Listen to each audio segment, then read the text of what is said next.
Bo día a todos e a todas. Neste vídeo imos falar da avaliación da calidade organoléptica dos alimentos. Os contidos para este tema van ser os aspectos da calidade organoléptica alimentaria,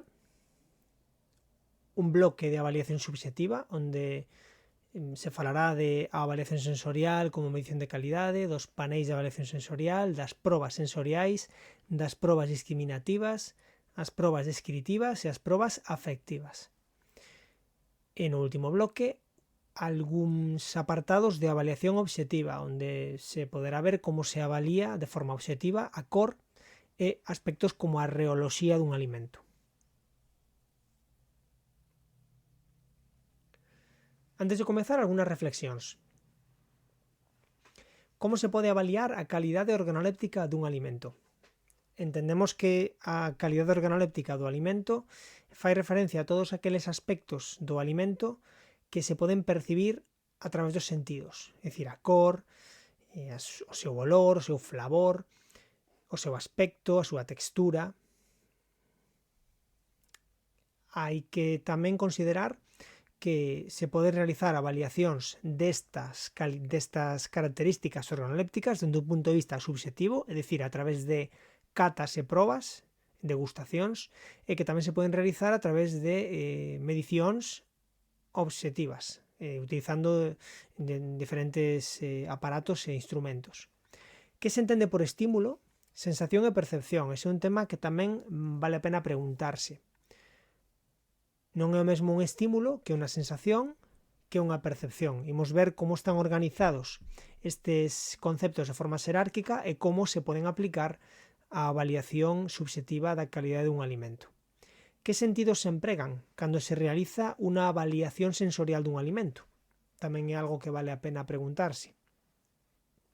Que é un panel de catadores e que é un equipo de degustación?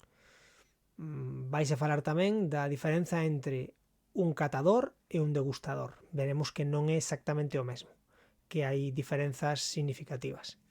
Cales son as condicións que debe cumplir un panel de cata, un panel de catadores, para obter resultados obxectivos e confiables? Veremos que a cata dos alimentos, a súa degustación con fines de avaliación subxectiva da súa calidade organoléptica, non se pode realizar de calquer maneira, sino que hai que cumplir unha serie de condicións, unha serie de características teñen que darse para que os resultados desta avaliación sexan o máis obxectivos e confiables posible.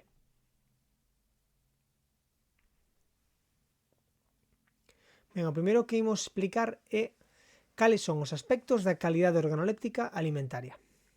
Pois pódense dividir a grandes trazos, que despois poderemos ir desgranando cada un, en 5. Serían, por un lado, a apariencia.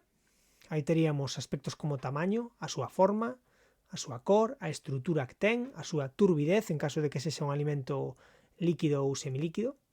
Tamén outro aspecto sería a textura. Aí referímonos ás propiedades reolóxicas do alimento. Entendemos por reoloxía a ciencia que estuda como se deforman como se deforman espacialmente os alimentos ou calquer corpo, hai reoloxía de corpos que non son alimentos, pero en ciencia alimentaria a reoloxía alimentaria fai referencia ao estudo de como se modifica a forma do alimento. Por exemplo, cando se ve sometido a unha deformación por forza, cando é, por exemplo, mordido, cando é masticado, cando é apretado, por exemplo. Cal é a sensación en boca que ten ese alimento? Tamén ten moito que ver coa textura. Cal é o sabor, o aroma e o flavor, que quizás sean os tres máis recoñecibles, non? Cal é o sabor dun alimento, como estimula os nosos receptores de sabor, do gusto. Cal é o aroma que ten, o que excitaría os nosos receptores do olfato. E o flavor, que ven sendo unha especie de combinación de sabor e aroma. Cando temos un alimento en boca, estános dando unha sensación a nivel de sabor, pero tamén a nivel de aroma.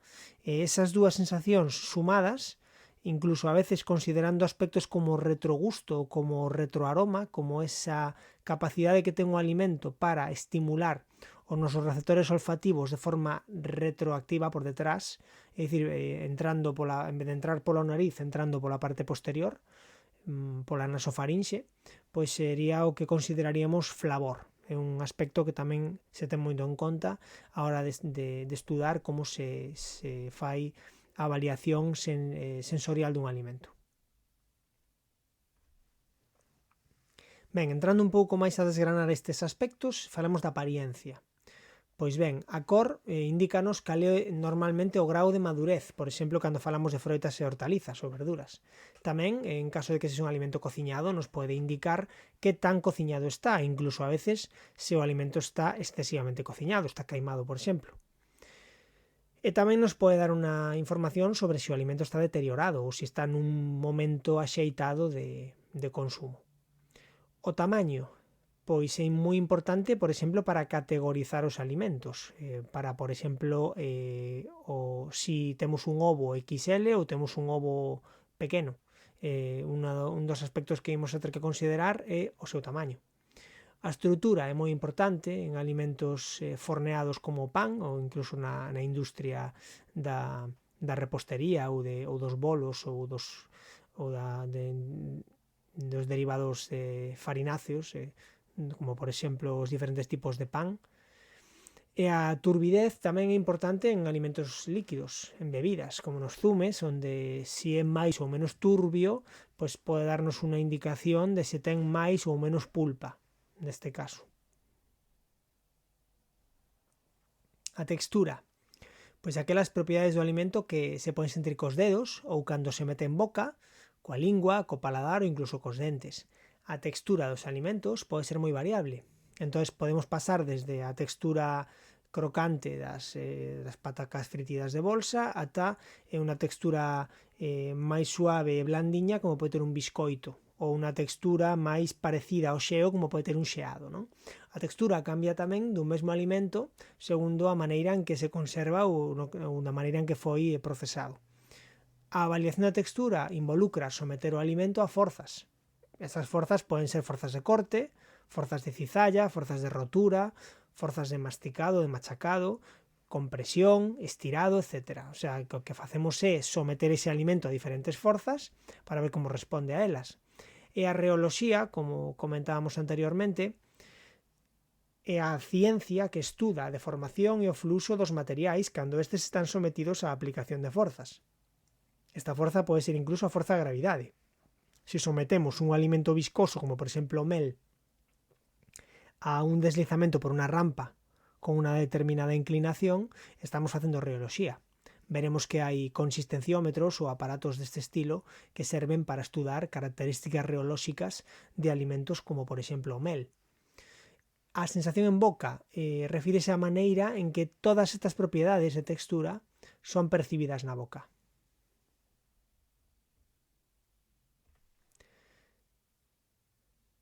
Hai que dicir que a explicación e todos os aspectos que teñen que ver coa textura son bastante complexos. Podemos dicir que hai tres grandes clases de atributos que afectan á textura do alimento e podemos dividilos en atributos de tipo mecánico, atributos de tipo xeométrico e atributos de tipo de composición, de que está composto este alimento. Nesta diapositiva poden verse cada un deles. Explicar por separado cada un deles excede con creces os obxectivos deste curso, polo tanto non imos entrar aí, pero sí que quero deixar constancia de que o estudo da textura e a reoloxía alimentaria é espectacularmente complexo e dá pé a moitísimos traballos de investigación e non só de valoración subxectiva, senón tamén de valoración de tipo obxectivo, utilizando aparataxe e instrumentos como poderemos ver ao final desta presentación. Aquí vemos algúns exemplos, as propiedades que se poden dar na textura e a súa definición. Insisto, non vou entrar a avaliar cada un deles. Se hai interese por ver algún destes apartados máis en detalle, podémolo valorar.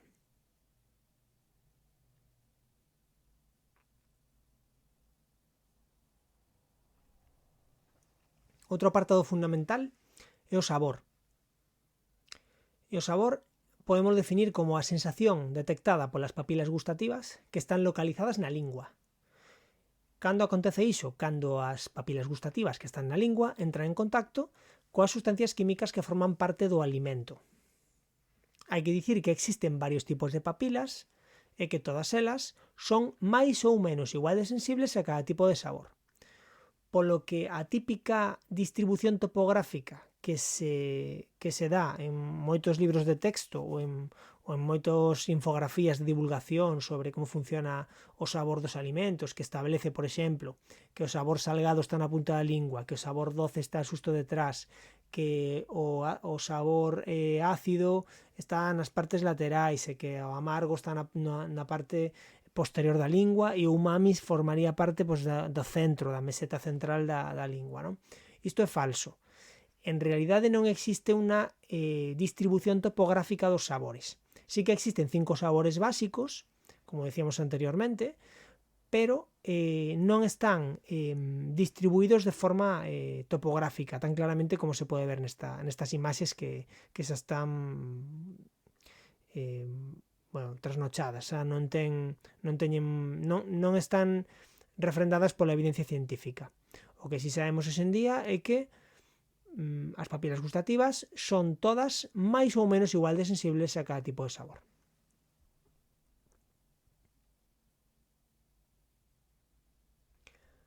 Outro aspecto importante da calidade organoléptica sería o aroma. E o aroma definímolo como a sensación que se detecta polas terminacións sensitivas do bulbo olfatorio que están no interior das fosas nasais, no epitelio olfatorio, que está na parte alta, na parte superior das fosas nasais. Para que un alimento teña aroma, ten que liberar sustancias volátiles. Isto é evidente. E estas sustancias volátiles teñen que estar en suficiente concentración como para ser detectables por parte da persoa que está en contacto con este alimento. O aroma do alimento, polo tanto, pode alcanzar o epitelio olfatorio de dúas maneiras. De maneira directa, é dicir, a través dos orificios nasais desde o exterior, pero tamén o pode facer desde o interior da boca de maneira retrógrada, é dicir, atravesando as coanas que están na nasofaringe, na parte alta da faringe, e entrarían, en vez de entrar por diante estas sustancias volátiles, en vez de acceder polo nariz, accederían directamente dentro da boca pola parte posterior, de forma retrógrada. O flavor defínese como unha combinación de sabor e aroma. É unha propiedade emerxente respecto das sensacións de sabor e aroma de maneira illada, é dicir, é unha sensación que se dá no cerebro, obviamente por definición, na sensación tense que dar no noso sistema nervioso central, no cerebro, como unha propiedade emerxente, así se define. Cando recibimos sensacións de olor e sensacións de sabor de forma conxunta, o noso cerebro crea como unha sensación adicional que podemos determinar ou podemos chamar flavor.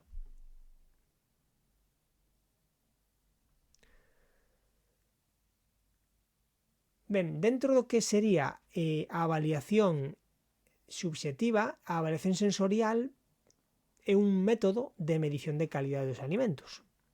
Entón, podemos primeiramente facer o recoller unha definición que dá o Instituto de Alimentos de Estados Unidos do que é a avaliación sensorial. E a definición é a seguinte: sería a disciplina científica empregada para evocar, medir, analizar e interpretar as reaccións a aquelas características de alimentos e outras sustancias que son percibidas polos sentidos da vista, do olfato, do gusto, do tacto e oído. É dicir, aí introducimos basicamente os cinco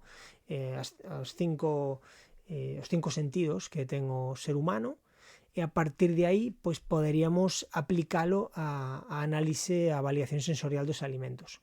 Cales son os conceptos que temos que ter en conta e que convén diferenciar quizáis neste punto? Pois hai que distinguir primeiro o que é un estímulo, o que é a sensación e que é a percepción. E imos ver como cada un deles vai dando lugar ao seguinte, non? O estímulo. Se define estímulo como calquera xente capaz de modificar o estado ou activar consecuentemente activar un receptor sensorial. É dicir, un receptor sensorial pode ser, por exemplo, como dicíamos anteriormente, os receptores do bulbo olfatorio que están nas fosas nasais. Esos receptores, cando son estimulados, pois actívanse.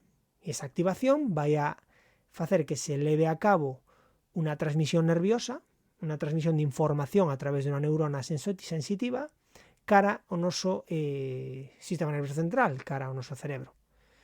En concreto a nosa corteza sensorial, que é onde se reciben esos estímulos, esas informacións neuronais que levan esa información dos estímulos.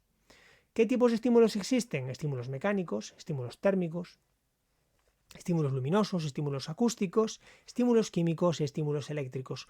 Cada tipo de estímulo vai ser máis específico dun tipo de receptor. Desta maneira, no noso corpo temos quimioreceptores, por exemplo, que son estimulados de forma química. Os receptores do gusto, os receptores do olfato son quimioreceptores. Tamén temos receptores mecánicos, como poden ser os receptores táctiles, que me poden dar información de canta presión ou que tan duro está un alimento. Os receptores térmicos tamén, pois se un alimento está máis quente ou máis frío, tamén é algo que me pode servir a min para recibir esa sensación, ese estímulo. E logo tamén existen estímulos de tipo eléctrico. Cal sería o seguinte aspecto a ter en conta? O de sensación.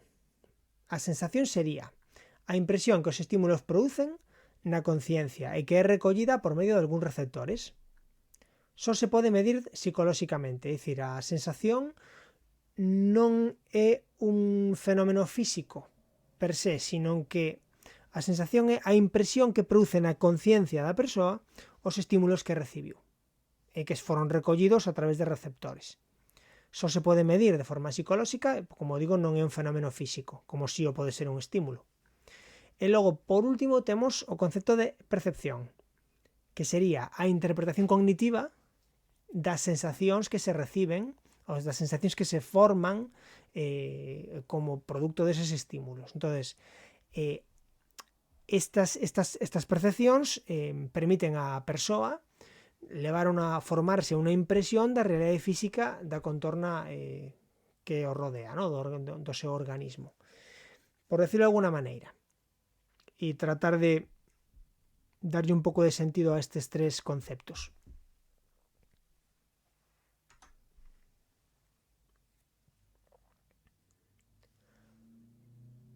Poñendo como exemplo o sabor dun alimento, cando introducimos ese alimento na nosa boca, as sustancias químicas que estimulan os receptores químicos das papilas gustativas serían o estímulo, é dicir, o estímulo estaría producido polas sustancias químicas que son capaces de estimular eses receptores. Eses receptores actívanse e envían unha sinal, unha información a través dunha neurona sensitiva que produce na nosa corteza motriz sensitiva unha sensación, esa impresión de un determinado sabor, por exemplo, un sabor doce, se un alimento azucarado, por exemplo.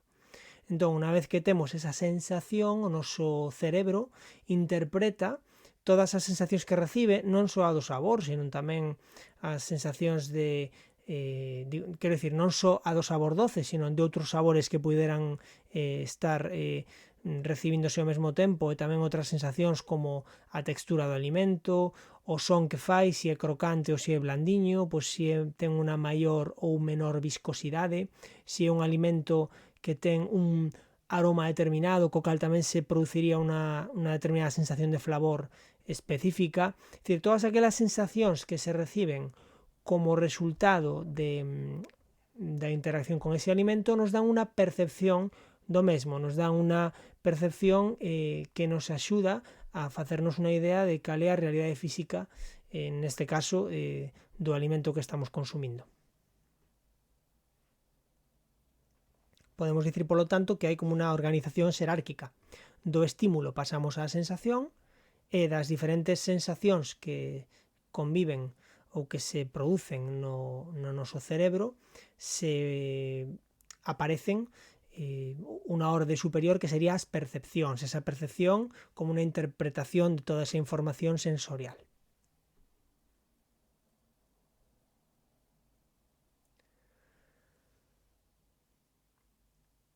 Tamén podemos establecer unha serie de secuencia, de percepcións que se van dando a medida que se consume un alimento, no propio consumo dun alimento. En primeiro lugar, aparece a súa apariencia, pois vemos a cor, a súa estrutura, o tamaño, a forma que ten, a turbidez, é a primeira información que recibimos dá lugar a esas percepcións en relación á súa apariencia. O seguinte que normalmente o noso cerebro interpreta é o aroma.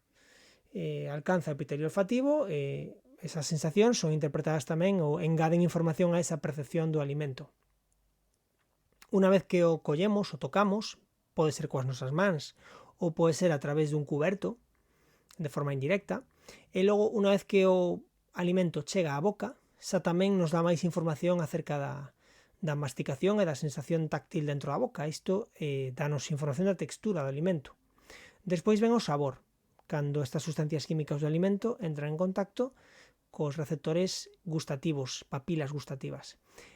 Logo ven o flavor, xa que se une o sabor, o aroma por vía directa e retrógrada, e logo o son de si este alimento é mastigado ou inxerido.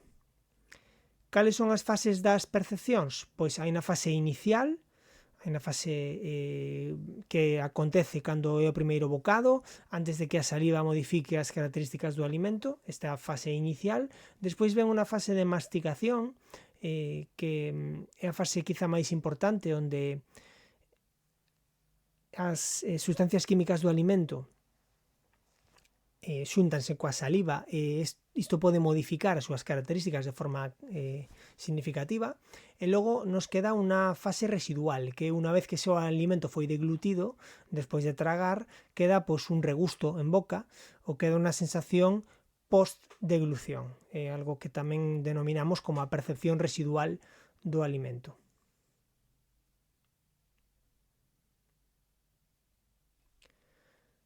Nesta diapositiva podemos ver un esquema bastante interesante no que se ven todas as características do alimento que van a influir sensitivamente na persoa que o consume. Entón, de arriba a baixo, podemos ir vendo, por exemplo, a nivel ocular, no ollo, pois temos esa impresión visual.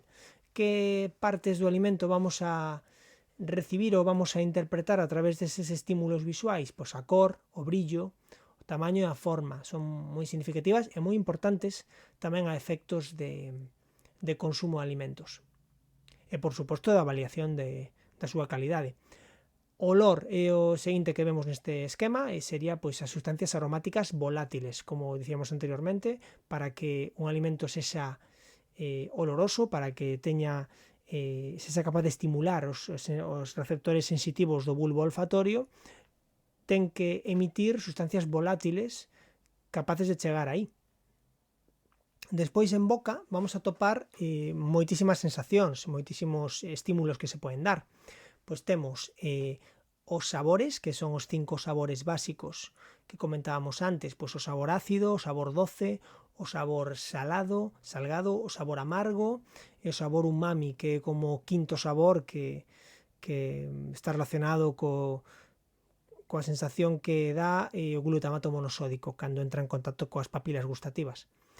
Despois tamén se poden dar outras sensacións, como pode ser o calor que ten o alimento, está máis frío ou máis quente, se é máis ou menos refrescante, se é picante, ardente, se ten sensación astrinxente, se ten afecta significativamente ou como afecta aos movimentos musculares da mandíbula, da lingua, os movimentos das articulacións da lingua, como afecta a sensación nos dentes, cal é a súa consistencia e textura. Pois todos aqueles estímulos van a dar tamén moitísima información sensorial. E por último, tamén a nivel de oído, tamén podemos recibir información a través do ruido, porque imaginemos un alimento crocante, como pode ser unhas patacas fritidas de bolsa, cando se morden, ademais de dar moitísimas sensacións en boca, tamén producen un ruido audible bastante claramente, incluso para persoas que non están consumindo ese alimento, que están cerca, dá unha sensación tamén que afecta a esa análise subxectiva organoléptica do alimento.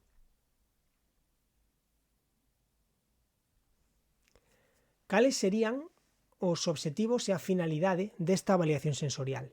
Pois primeiro, controlar os procesos de elaboración. Por exemplo, cando se realiza un cambio de algún ingrediente nunha receita, pois hai que facer unha nova, someter este alimento a un panel de cata para ver como se modificou as súas características. Ou se se fai algún cambio no proceso de elaboración dese alimento. Por exemplo, se se cambia unha máquina por outra nunha fábrica, nunha industria que fabrica algún tipo de alimento ultraprocesado. Outro obxectivo tamén podería ser vixiar os produtos durante todas as etapas da cadea alimentaria, isto é importante. Tamén medir o grau de aceptación ou rexeitamento dun alimento por parte dos consumidores. Aquí refírese a que hai que facer estudos de avaliación de calidade, estudos de mercado, con paneis de degustación, como veremos posteriormente. Antes de someter ou antes de liberar un produto ao mercado, pasa por varios estudos de avaliación de calidade subxectiva, con persoal entrenado, catadores expertos e tamén con persoal non especializado, paneis de degustación. E despois tamén este tipo de estudos de avaliación subxectiva, da avaliación sensorial do alimento, serven para estimar cal é o tempo de vida útil dun alimento, é dicir, cal sería a súa data de consumo preferente, o seu período de consumo preferente.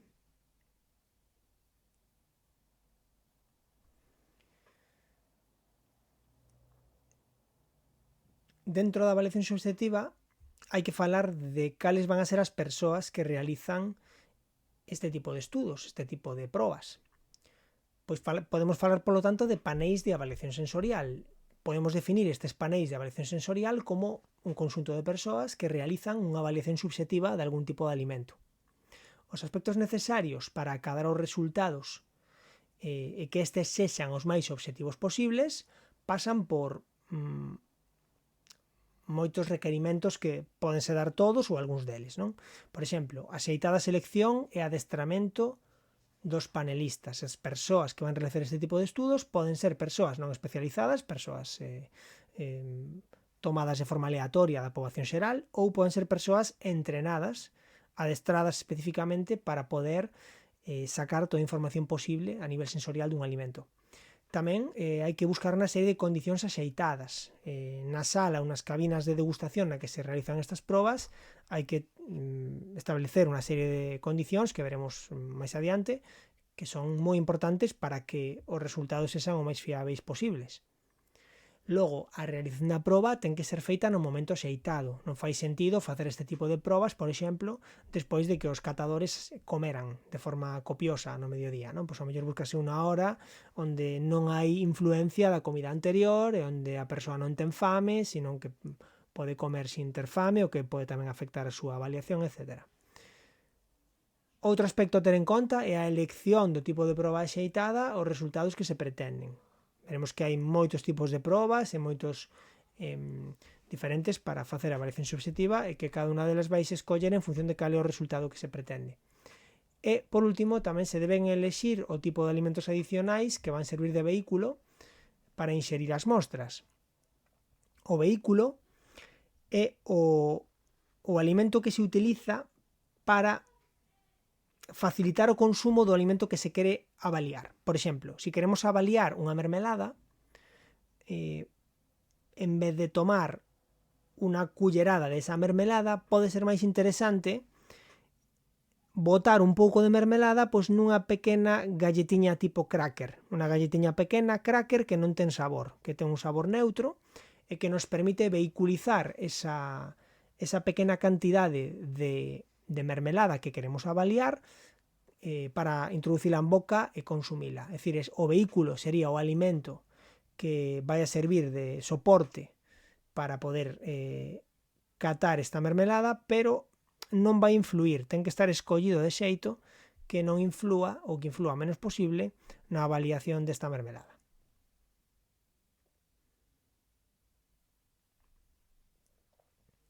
cales van a ser os tipos de panelistas que nos podemos atopar, os tipos de persoas que van a realizar avaliacións sensoriais subxectivas de alimentos. Por exemplo, hai un tipo de panelistas que son panelistas expertos, que son persoas adestradas e coidadosamente seleccionadas.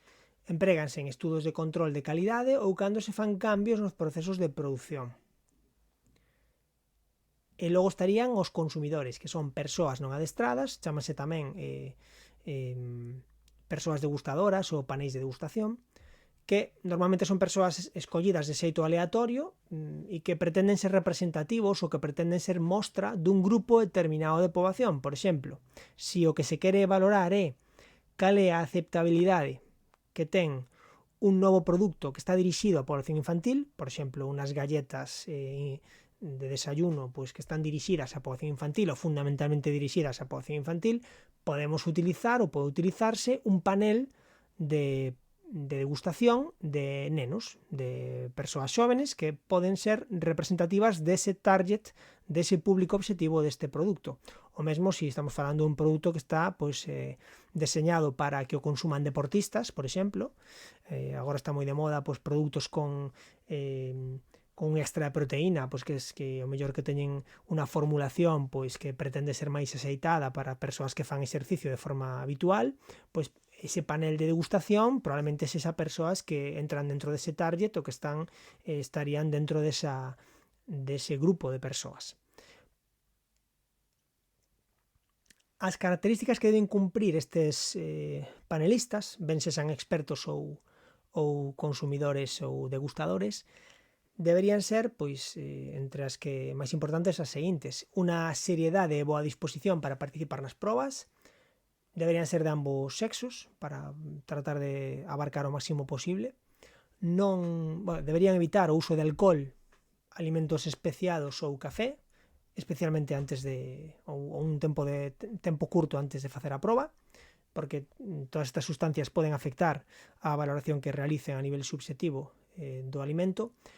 Ser persoas non fumadoras, porque o tabaco limita moitísimo ou merma moitísimo a sensibilidade que se ten cando se realiza unha degustación dun alimento. E logo a independencia e ausencia de conflito de intereses, porque ten que ser persoas que nin lles vai nin lles ven que o alimento, a valoración que fan do alimento, é dicir, se non teñen ningún tipo de oficio nin perxuizo, o sea, nin beneficio nin perxuizo a hora de realizar esa valoración.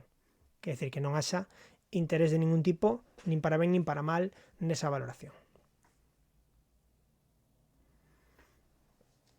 Cales son as condicións que se teñen que dar para levar a cabo unha proba? Primeiro, ten que haber unha área diferenciada para preparar a mostra e outra área diferenciada para realizar as probas de degustación. Entón, a área onde se prepara a mostra debe estar separada daquela sala ou daqueles cubículos onde se vai realizar a cata. Por qué? Pois por dous motivos. Primeiro, para evitar que os panelistas, as persoas que van a facer a cata, non observen a preparación dos alimentos, o cal podería tamén sesgar a súa opinión, o seu veredicto, o resultado da proba. E logo tamén para que os olores que se producen nesa zona de preparación non cheguen á área na que se realizan as probas.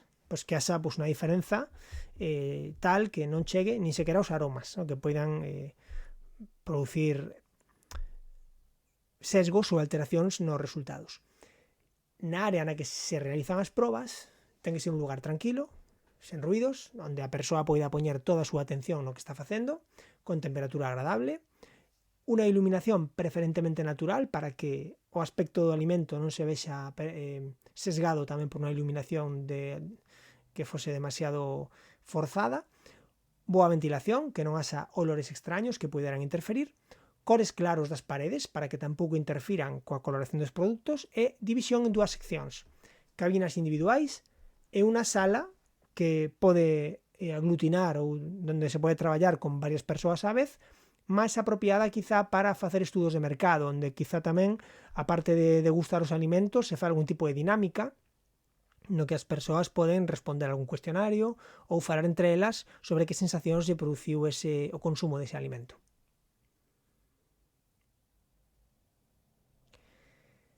Cando temos cabinas individuais, que se require? Pois que sexan amplas, que teñan unha mesa e unha cadeira para que a persoa estea cómoda, tranquila. Deben dispor dunha pileta, dun PC ou tablet, unha pantalla, pode ser un teléfono móvil tamén, no que se poidan ir cumplimentando os formularios das probas. Antigamente isto facíase en papel, obviamente, hoxe normalmente a tendencia é pois, facer formularios electrónicos que se poidan ir cumplimentando en unha pantalla mentras a persoa vai facendo as diferentes catas ou degustacións.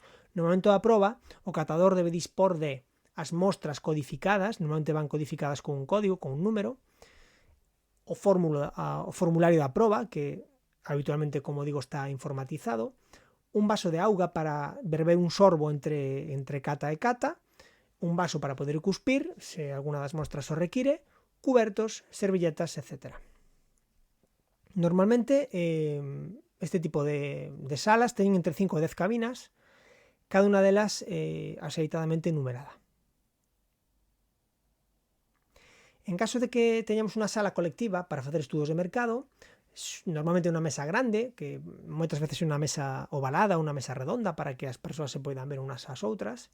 Teñen cadeiras tamén, unha mesa adicional onde se poden colocar os produtos e os formularios e os demais elementos necesarios para levar a cabo a proba. Esta área normalmente se utiliza para realizar discusións entre os panelistas e para realizar o adestramento previo a unha proba subxetiva. Aquí vemos un plano hipotético do que podería ser unha área, un lugar onde se fan probas de estudos de mercado subxetivo para a avaliación subxetiva de calidad de alimentos, pois unha oficina, pois unha zona, un cuarto de traballo en grupo, esa sala de reunión en grupo onde se poden facer estudos de mercado, e logo hai unha zona de cabinas. Esta zona de cabinas, neste caso temos 6 cabinas, que están separadas da área de preparación, que sería pois, unha cociña industrial onde se prepararían os produtos antes de pasalos á zona de cabinas ou á zona de traballo en grupo. Esta sería unha foto de unha cabina onde vemos unha panelista, unha catadora ou unha degustadora que está realizando unha proba, probablemente de discriminación entre dous tipos de produtos, e despois de facelo, pois con ese bolígrafo en ese formulario ou a través dese ordenador introduciría pois, a información que obtivese. Aquí temos outro exemplo de varias cabinas de cata onde as persoas están realizando probas de degustación de produtos diferentes. E aquí teríamos unha sala para traballar en grupo, máis orientada, como dicíamos anteriormente, a estudos de mercado, por exemplo, de introducción de produtos no mercado alimentario.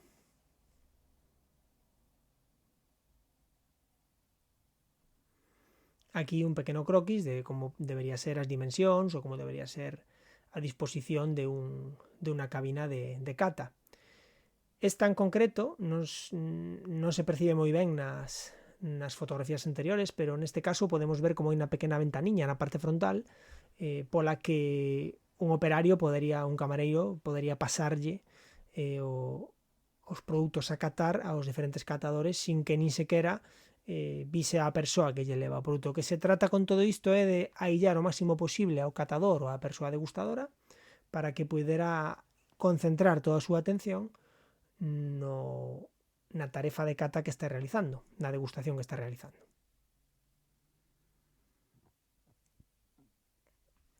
Cales son as condicións que se deben cumplir para a realización das probas?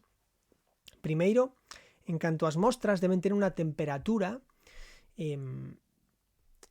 que cando o produto está cociñado pois ronde os 57 graus. Normalmente pois, poden estar en unos carros calefactados ou pode estar pois, a baño María, aproximadamente a 57 graus. E cando se trata de refrescos ou bebidas frías, pois entre 4 e 10 graus, unha temperatura de refrigeración, pero que xa non é demasiado fría, como que tende máis a temperatura cerca da temperatura ambiente. O tamaño, pois alimentos pequenos, normalmente unha unidade, alimentos grandes ou a granel, cátanse 25 gramos, En alimentos líquidos, fálase dunha cullerada sopera, que aproximadamente son 15 mililitros, e en bebidas, pois fálase de 50 mililitros, que ven sendo máis ou menos a cuarta parte dun vaso. O número de mostras recoméndase non superar 5, non catar máis de 5 mostras en panelistas que non son expertos. En persoas expertas este número pode aumentar significativamente, pero considérase que a partir da quinta mostra en persoas non entrenadas a capacidade de discriminación baixa moito. Entón sempre se intenta non cargar demasiado a sensación da persoa para que chegue un punto en que todo lle saiba o mesmo.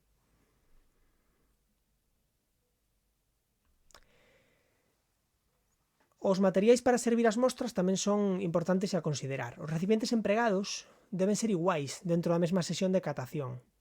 Si se emprega un prato pequeno de porcelana branca, todos os produtos que vayan a ser catados en esa sesión terán que vir en un prato exactamente igual.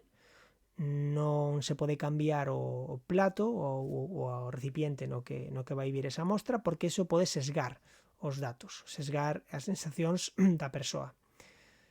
Se emprega cerámica ou cristalería, por suposto, é necesario que este moi limpo todo e incluso que non queden restos que poidan sesgar a opinión ou a sensación dos panelistas. Os recipientes plásticos non deben reutilizarse e os recipientes de marca se marcan con rotulador, debe tratarse de materiais que non desprendan ningún tipo de olor. Se, por exemplo, hai algún rotulador permanente que pintar algún vaso plástico, por exemplo, hai que ter en conta que ese tipo de rotuladores desprende un olor polos alcoholes que levan que poden sesgar a sensación de olor da persoa.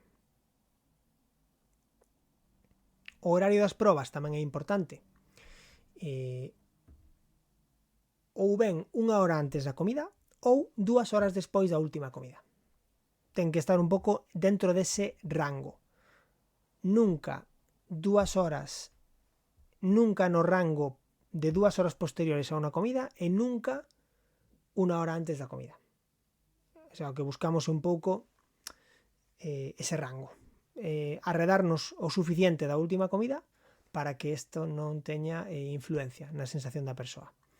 Os vehículos, pois son aquelas sustancias ou alimentos que se empregan para colocar as mostras cando estas son algún tipo de manteiga, queixo fundido, mermelada ou calquera outra sustancia de untar. Non se poden tomar directamente ou non sería a sensación que se busca a hora de avaliar sensorialmente ese alimento.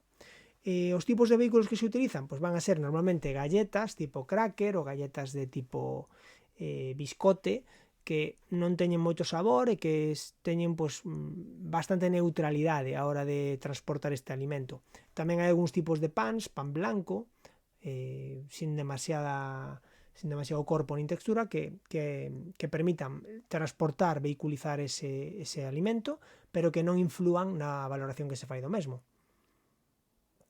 Hai algúns casos nos que este tipo de sustancias, este tipo de vehículos non é recomendable, porque se cree que interfire demasiado coas características da mostra. En todo caso, este tipo de vehículos teñen que ser insípidos, teñen que ter moi pouco sabor e non alterar a sensación da persoa.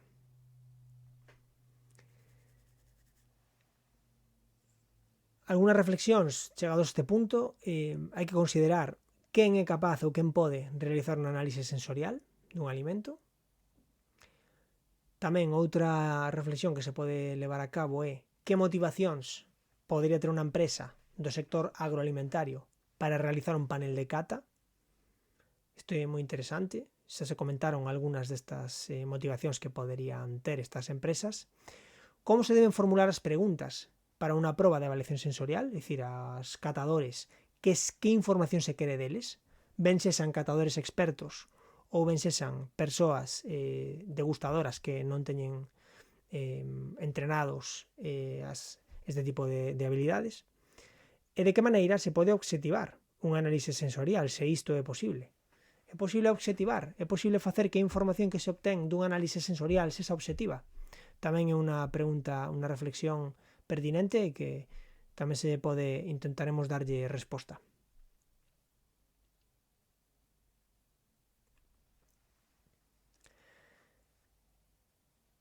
Dentro de toda a familia de probas sensoriais que hai,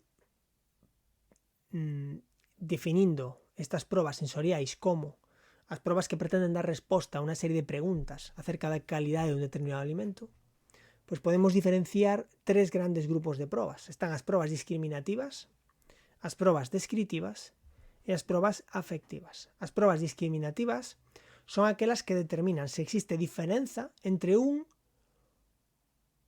ou entre... O sea, se existe diferenza entre dous ou máis produtos. É dicir, se dous produtos similares son suficientemente diferentes como para que se note a hora de consumilos. Ou tamén se pode realizar probas discriminativas con máis de dous produtos. O obxectivo das probas discriminativas sería distinguir onde existe diferenza entre un produto e outro.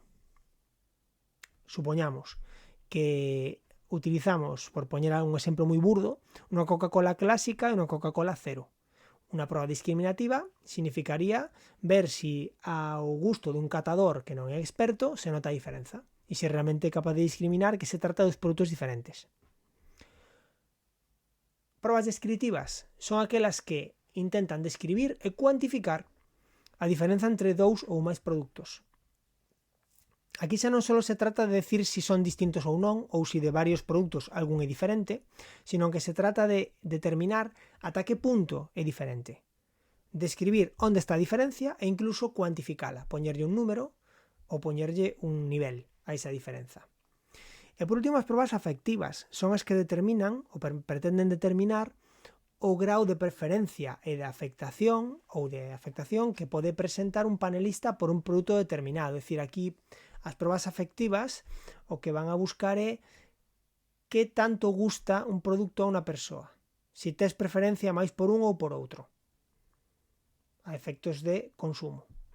Por lo tanto, como podemos ver, estas tres familias de probas de entrada xa teñen como diferentes obxectivos.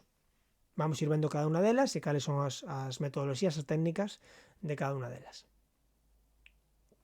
Aquí un pequeno esquema para ver todas as probas que hai. Dentro das probas discriminativas hai nas de diferenciación de sensibilidade, dentro de cada unha delas temos máis tipos. As descritivas temos escalas de atributos, análisis descritivo, análisis cuantitativo, tamén dentro delas diferentes grupos. E as probas afectivas, pois a proba de preferencia, a proba de satisfacción, a proba de aceptación, tamén dentro de cada unha delas diferentes tipos. Comezamos coas probas sensoriais. As probas dentro das probas sensoriais, a metodoloxía que se vai a empregar, non? Primeiro, hai que preguntarse que se pretende saber acerca do produto. Antes de escoller ninguna técnica, temos que saber que queremos saber. Logo, desenvolver o deseño experimental e o plano a seguir, xa coñecendo a técnica que vamos a utilizar. Realizar as probas a través do número de panelistas, presentar o panel, determinar cal é o método estadístico que se vai utilizar para tratar os datos e presentar un informe. Como vemos, é un tema bastante complexo e aquí vámonos parar un pouco na descripción de cales son as principales técnicas que se aplicarían nesta metodoloxía que, como se pode ver, é bastante complexa. Dentro das probas discriminativas distinguimos dúas subfamilias e dentro delas varias técnicas.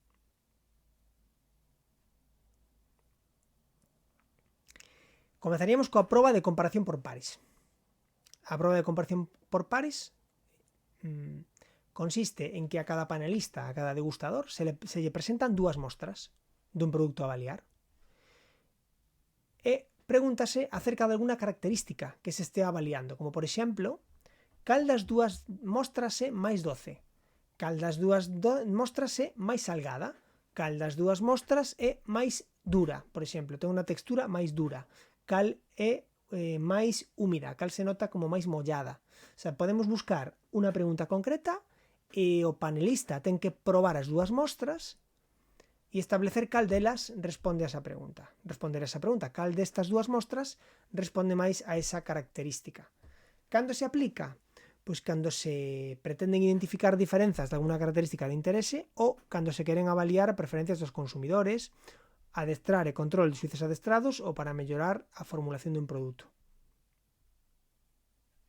Outra proba tamén moi utilizada, dúo trío.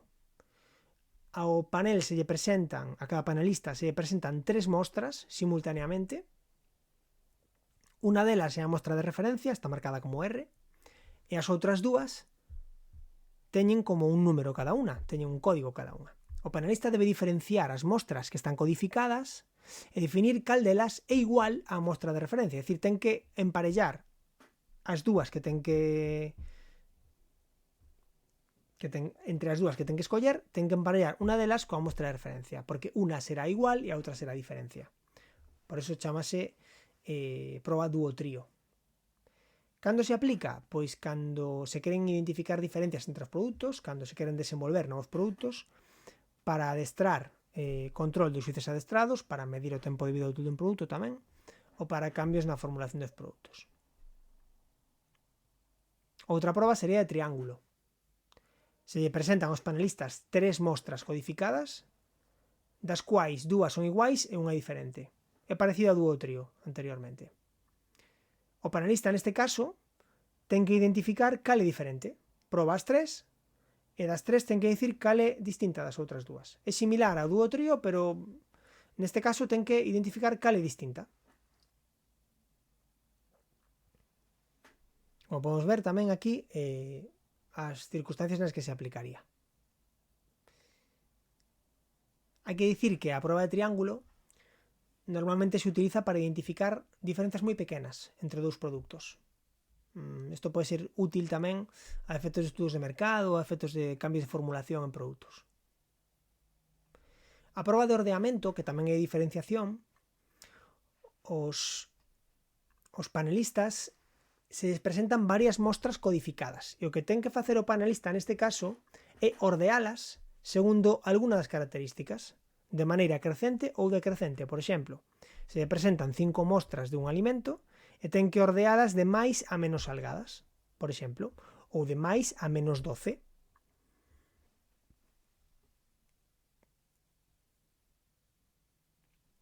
A proba escalar de control. Esta proba, que tamén é de diferenciación, emprégase cando se quere determinar se existen diferenzas entre unha ou máis mostras con respecto a un control.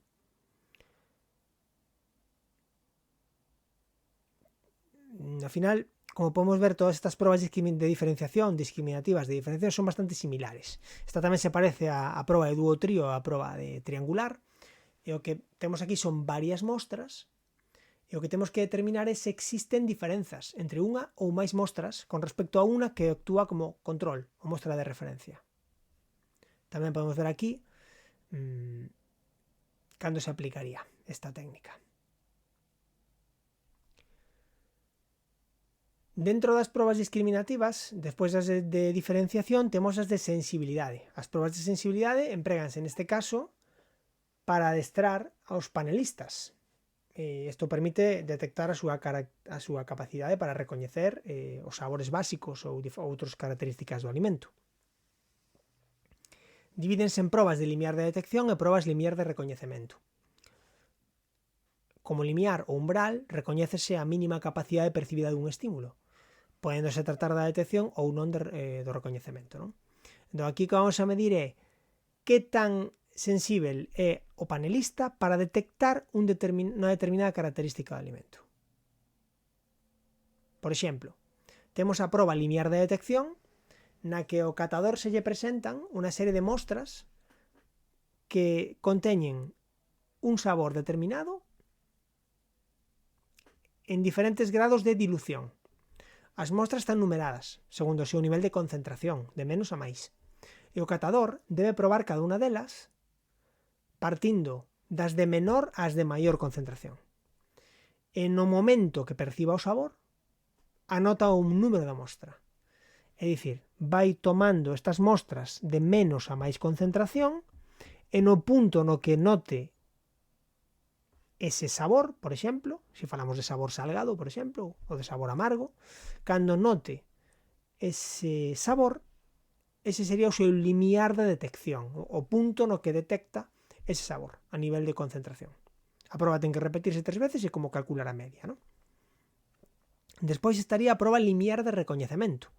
É o mesmo procedimento que na proba anterior, que no limiar de detección, pero unha vez detectado, o catador continúa probando as mostras con concentración crecente ata ser capaz de detectar de que sabor se trata. É dicir, agora non só se trata de detectar onde aparece o sabor, senón que ten que detectar que sabor é. Entón seguiría tomando as mostras en concentración crecente ata determinar, sí, pois mira, este sabor salgado. Atopeino aquí, pero como 3 mostras máis adiante, doume conta de que sabor salgado. Estamos falando de sabor salgado, por exemplo.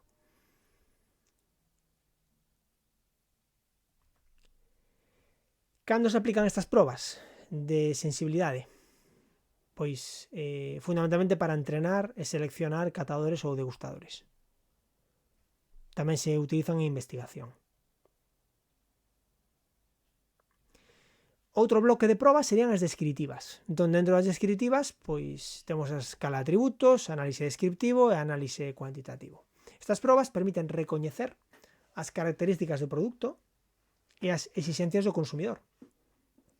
Son interesantes porque permiten realizar cambios na formulación dos produtos e modificar as características, de xeito que o resultado sexa máis aceptable por parte do consumidor.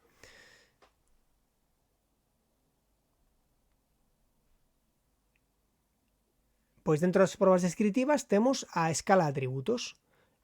Estas probas de escala de atributos o que fan é avaliar as características dun produto alimenticio de forma que o describen, permiten cuantificalo. Deste xeito, se pode avaliar a súa aceptación por parte do consumidor. Entón, a primeira destas probas de escala de atributos sería a proba da escala de categorías. Proba de escala de categorías, en que consiste? En que os panelistas catan os produtos avaliando cada unha das súas características sobre unha escala gráfica ancorada nos bordes. É dicir, esta escala gráfica vai, por exemplo, cando se trata dun sabor, o sabor doce, vai de pouco doce a extremadamente doce. O que ten que facer o catador é tomar esa mostra e marcar nesa escala cal é o punto de sabor, o nivel, a intensidade do sabor que ten. Isto pode darse, por exemplo, nun sabor só, ou podemos ter unha escala para cada varios sabores.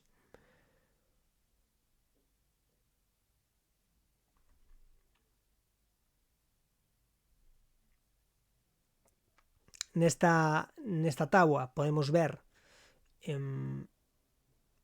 exemplos de atributos que se poden avaliar por esta escala de categorías.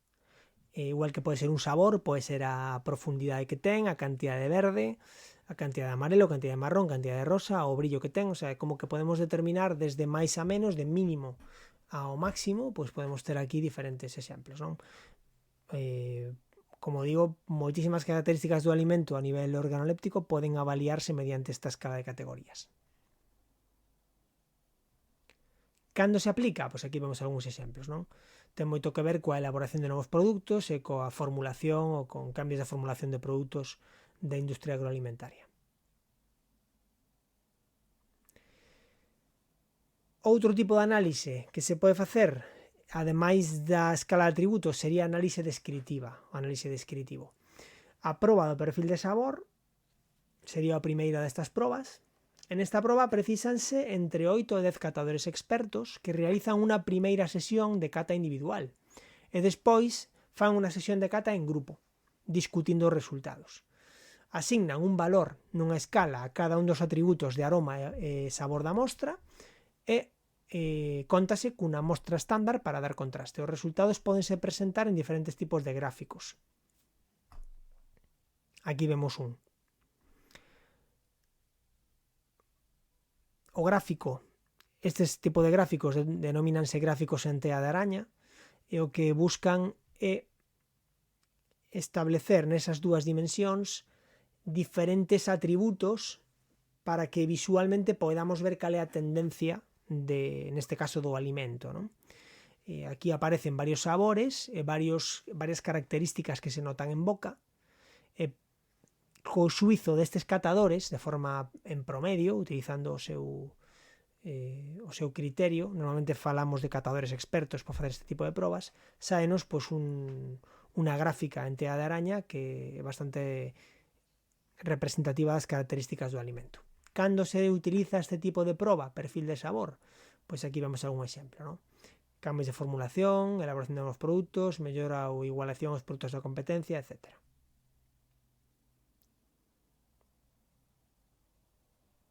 En canto á proba de perfil de textura, aquí precisamos tamén entre 8 e 10 catadores expertos, realizan unha primeira sesión de cata individual, despois realizan unha sesión de cata en grupo e discuten os resultados, asignan un valor nunha escala a cada un dos atributos e despois, tamén se poden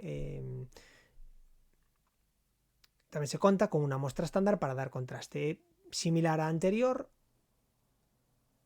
o que pasa que neste caso non se levan os resultados a un diagrama en tela de araña. Dentro do análise descriptivo tamén a proba de perfil de textura, que é a que vimos anteriormente, e a seguinte proba que vemos dentro das descriptivas sería, ou a seguinte familia de probas sería a análise cuantitativa. En que consiste a análise cuantitativa? En analizar atributos sensoriais dos alimentos e asignarlle un valor a cada un, de forma cuantitativa. Entón, aquí desenvolves en dous momentos. Primeiro faixe unha cata grupal, onde se determinan os atributos que se van a avaliar do alimento, e logo na segunda fase faixe unha cata individual, onde cada un dos catadores, panelistas, asigna un valor cuantitativo aos parámetros, aqueles características acordadas na primeira fase. Cando se aplica esta técnica de análise cuantitativa? Pois ven sendo un pouco o que decíamos antes, elaboración de novos produtos, cambio de formulación, mellora ou igualación de produtos aos produtos de competencia, etc.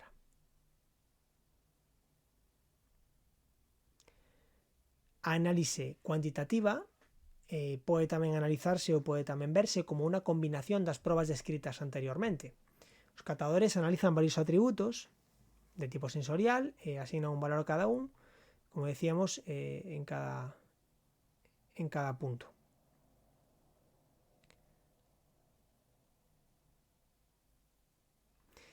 E por último, o último bloque de probas que imos comentar son as afectivas. As probas afectivas trátase de probas onde os panelistas expresan o nivel de agrado, aceptación e preferencia dun produto alimenticio. Empréganse escalas de cualificación das mostras.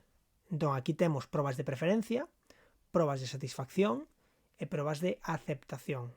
Vamos ver cada unha delas por separado, empezando polas probas de preferencia. Entón, como o seu nome indica, aquí o panelista vai establecer ou definir dentro de un grupo determinado de produtos cal é o que prefire. O máis simple quizás é esa proba de preferencia pareada. Se lle entrega a cada panelista un par de mostras e se lle pide cal delas prefire. Tamén, e normalmente así, se lle pide que xustifique a súa elección, que diga por que prefire unha mostra respecto da outra. Normalmente este tipo de probas fanse con bastantes persoas e o que se intenta é facer como unha análise estadística e un análise tamén daquelas das opinións que elabora cada un dos panelistas. Aquí vemos un pouco cando se aplican este tipo de probas de preferencia pareada. E outro tipo de proba de preferencia sería a proba de ordeamento. A proba é similar á proba de ordeamento descrita nas probas discriminativas, pero neste caso faise con moitos panelistas e pídese xustificación de por que se ordearon así. Sería como unha evolución da proba pareada de preferencia, e o que facemos con esta proba de ordeamento é que o panelista, normalmente unha persoa que non está adestrada, un degustador, o que fai é ordear pola súa preferencia varias mostras de produtos que recibiu. Cando se aplica? Pois aquí temos os exemplos que ven sendo un pouco os que vimos en todas estas probas. Despois estarían as probas de satisfacción. Xa non é un tema de elexir, non é un tema de preferencia, aquí é un tema de canto nos satisface unha característica do produto. Entón, hai varias probas, as máis simples quizáis sean as probas de escala hedónica verbal. O grao de satisfacción ante o produto catado represéntanse a partir dunha escala, e esa escala pode ser verbal ou pode ser gráfica. Esta escala pode referir a alguna característica en concreto do produto ou ao produto en xeral. Despois estaría a escala hedónica facial. O grado de satisfacción ante o produto represéntase a través dunha escala que representa caras con expresións faciais de gusto e disgusto.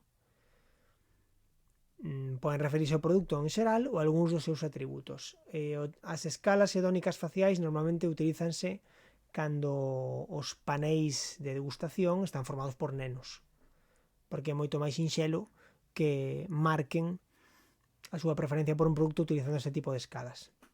Cando se aplican? Pois aquí vemos os exemplos similares aos anteriores, e aquí vemos algún exemplo de na parte esquerda unha escala hedónica verbal, tipo de escala de Likert, e na parte dereita unha escala hedónica facial, que en ambos casos é a mesma proba pero utilizando un sistema diferente de marca, digamos. Podemos ver que na escala da dereita hai 7 caras, co cal temos 7 posibilidades de marcar. Isto é interesante porque se o número de opcións é impar, sempre vai haber unha opción intermedia que supoña pois unha neutralidade. Neste caso sería a opción que di ni me gusta ni me disgusta.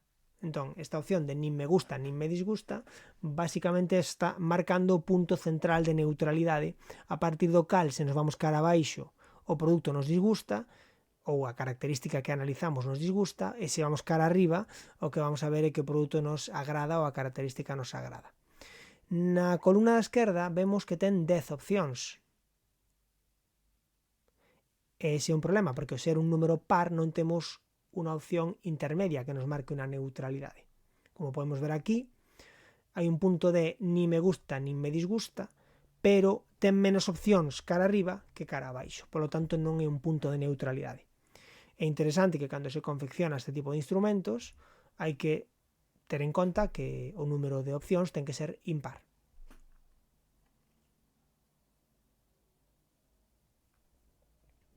Cando se aplican estas probas de satisfacción, xa o vimos aquí. Logo están, para rematar, as probas de aceptación. As probas de aceptación son aquelas que permiten medir o grau de preferencia e a actitude do panelista cara a un produto alimentario. Entón, neste caso, o que se lle pregunta ao catador ou ao degustador é se estaría disposto a adquirir o produto baseándose no nivel de aceptación que ten sobre el, se lle gusta ou non lle gusta.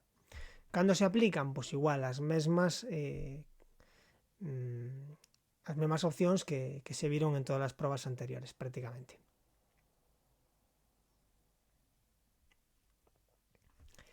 Esa para rematar esta presentación, decir que non só se pode avaliar a calidade organoléptica dun produto mediante probas sensoriais subxectivas, senón que tamén se poden valorar de forma obxectiva. Algúns parámetros organolépticos do alimento poden ser avaliados tamén mediante diferentes tipos de instrumentos e materiais.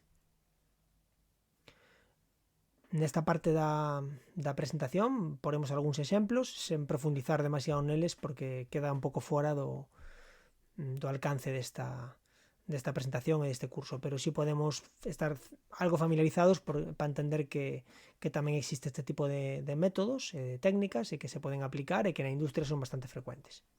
Por exemplo, para avaliar a cor podes utilizar unha máquina que se chama colorímetro, que basicamente o que fai é medir de forma técnica, de forma mecánica e óptica neste caso, a cor dun determinado alimento. Isto pode ser un alimento sólido, pode ser un alimento semisólido, como parece nesta foto, ou dun alimento incluso líquido. Esta información é moi interesante porque nos dá unha medición obxectiva da cor.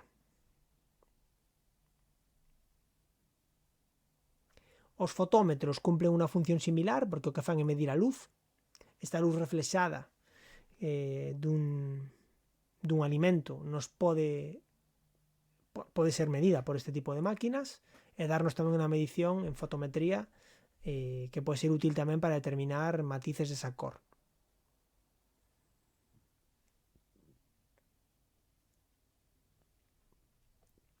Tamén para avaliar a cor se pode utilizar un espectrofotómetro, que en alimentos líquidos e semilíquidos, basicamente o que se fai con este produto, con esta máquina, é meter a mostra nunha cubeta especial que vai metida dentro da máquina e faise pasar ao seu través unha luz de características coñecidas que cando sae polo outro lado da cubeta, despois de atravesar a mostra, é recibida por un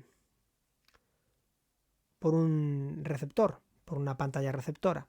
E a máquina, coa luz que chega a esta receptora, fai unha análise do seu espectro e coñece cales son aquelas longitudes de onda que foron absorbidas por este alimento, por esta mostra.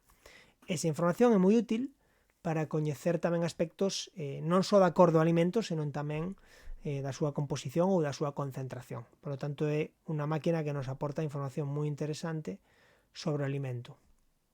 Alguna desta información tamén refire a aspectos organolépticos do alimento. Para avaliar a cor en concreto dos ovos, por exemplo, a cor da xema, que ten moito interese a nivel comercial, pode ser medida pois tamén con algunhas das máquinas, dos instrumentos, dos equipos que acabamos de ver, pero unha forma moi simple de medir é utilizar por comparación con estas láminas do habano de Roche, que é o nome que ten este instrumento.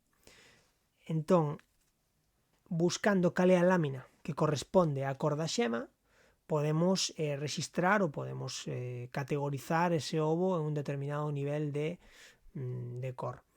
Hai que dicir que a cor da xema dos ovos pode ser máis pálida ou máis laranxa e que esta cor vai depender exclusivamente da alimentación da galiña, non da súa raza nin do tipo de galiña que sexa, senón que vai depender do que coma a galiña. As galiñas que comen unha alimentación máis rica en carotenos, en xantofilas, en diferentes tipos de sustancias que dan cor aos vexetais e aos cereais que comen as galiñas, van a ter de forma consecutiva unha cor máis escura. Vai ser un ovo máis cargado de carotenos. Esas acaban na xema e, polo tanto, dan esta coloración máis escura. As galiñas que comen alimentos menos cargados de carotenos ou xantofilas van a dar esta cor máis pálida. Isto non ten por que reflexarse en que un ovo pálido teña peores características nutritivas que un ovo escuro. En principio non ten por que ser así, pero é un aspecto a ter en conta e que ten moito que ver tamén coa aceptación comercial deste alimento. En relación con isto tamén podemos falar da cor da cáscara, e a cor da cáscara do ovo non ten que ver coa alimentación da galiña. Esta sí que ten que ver directamente coa raza da galiña.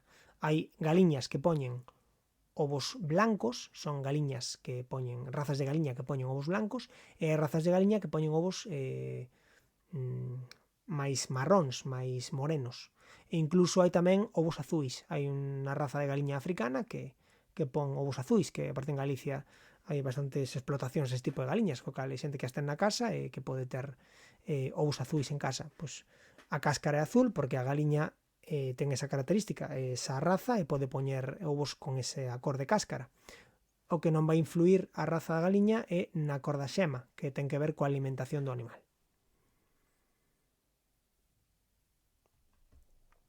máis instrumentos que se poden utilizar, por exemplo, para avaliar a textura do alimento.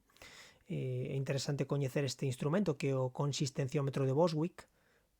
Básicamente emprégase para avaliar que tan consistente, cal é a textura dos alimentos semisólidos. Por exemplo, neste caso parece que están medindo a consistencia dunha salsa de tomate. Entón, consiste en botar a mostra na parte superior do instrumento, na cámara superior, e despois o que fai é abrir esa comporta e permitir que vaya fluindo cara abaixo, porque isto está en declive, un poquinho levantado un extremo respecto do outro, e a velocidade coa que se produce a baixada dese produto, isto ten que ser cronometrado, pois nos vai a dar unha medición de cal é a súa consistencia. É un estudio de reoloxía que se utiliza tamén de forma obxectiva en industria e tamén en investigación.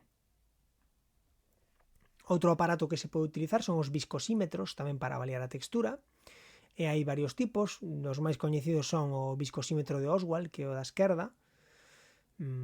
Consiste en un tubo de vidro que permite o paso dunha mostra alimentaria en función do que tarde en chegar dun punto a outro, haberá máis ou menos viscosidade. E tamén temos instrumentos máis sofisticados de tipo electrónico, por exemplo o viscosímetro de Brookfield, que é o que vemos na dereita, e que realmente podería tamén dar unha medición máis a nivel digital de canto é o nivel de viscosidade dunha estructura, dunha matriz alimentaria, dun alimento, por exemplo, semisólido, como pode ser o mel, non? E xa para ir rematando, un instrumento que se utiliza para analizar alimentos ricos en almidón, que é o viscoamilógrafo de Bravender, por exemplo, para analizar diferentes tipos de cereal. É un aparato bastante sofisticado que somete a mostra a diferentes deformacións mecánicas e ademais a cambios de temperatura, por exemplo, buscando fenómenos que acontecen co almidón, como pode ser a xelatinización ou a xelificación, incluso a retrogradación, en función dos tempos e da temperatura ao que se somete ao almidón, e tamén ver un pouco como responde esos cambios na estructura do almidón á súa textura. Entón, este aparato, que se chama viscoamilógrafo de Bravender, pues empregase para facer ese tipo de estudos a nivel industrial e dar medidas que permiten, por exemplo, modificar a formulación de algúns produtos ultraprocesados que levan almidón, como pode ser a bolería industrial, non? Por exemplo.